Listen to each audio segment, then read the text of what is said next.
చాలా మంది కష్టపడతారు, కానీ కష్టానికి తగిన ఫలం నీకు రాదు.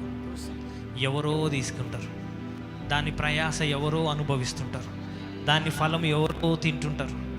అది ఒక శాపం. ఈరోజు ఆ శాపము మీ జీవితం పైన విరగొట్టబడుతుంది. నిశ్చయముగా నీ చేతుల కష్టార్జితమును అనుభవించదవు. నువ్వు పడిన ప్రతి కష్టముకు దాని ప్రతిఫలము నీవు మాత్రమే పొందుకుందువు. నిశ్చయముగా యేసు నామములో నా చేతుల కష్టార్జితము నేను అనుభవించదను. నా కష్టార్జితము ఇతరులు అనుభవించరు. నాకు చెందినది నా చేతులతో నేను చేసిన పని, దాని యొక్క ప్రతిఫలము నేను పొందుకుందును గాక. ఈ రోజు మొదలుకొని నా చేతుల నుండి వచ్చిన ప్రతి కష్టార్జితము నేను అనుభవించుదును గాక. నేను ధన్యుడను, నాకు మేలు కలుగును గాక. In Jesus name.